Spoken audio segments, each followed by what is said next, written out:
किसी के साथ तकब्बुर के साथ पेश ना आया जाए। अल्लाह ताला तकब्बुर करने वालों को पसंद नहीं करता।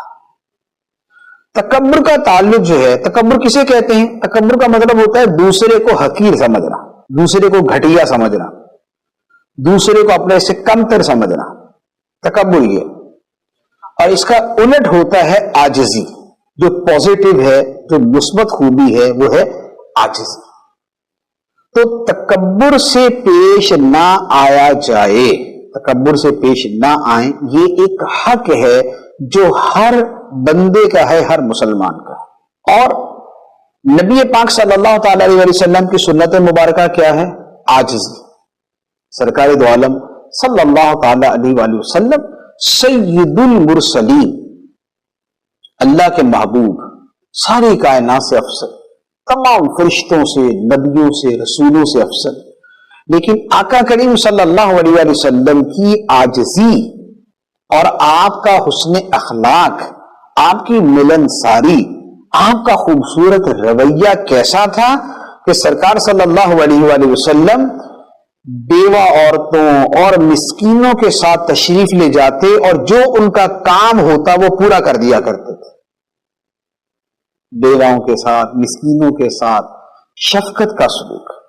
फिर आका करीम अलैहिस्सलातु वस्सलाम का रवैया और बाकी उमूर के अंदर कि आजिज़ी पसंद फरमाते थे। आपके रवैये से दूसरे को गलत फीलिंग नहीं होती थी। आपकी नबूवत का रोब जो है वो अव्वल नजर के अंदर दूसरे को मुतासिर करता था, वो एक शान है, लेकिन उस रवैये के अंदर एक बड़ाई का एहसास दूसरे के सामने आप नहीं पेश किया करते थे।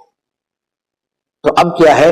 अब ये जो तकब्बुर वाला रवैया है, ये तो जो तकब्बुर करना है, इसकी कई सूरतें होती।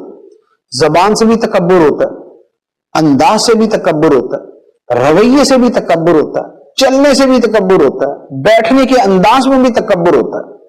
तो अब किसी भी सूरत में दूसरों के ऊपर अपनी ऐसी बरतरी ना जताई जाए कि जिससे लगे कि हम दूसरों को कमतर समझ रहे हैं और अपने आप को दूसरों से बड़ा समझते हैं।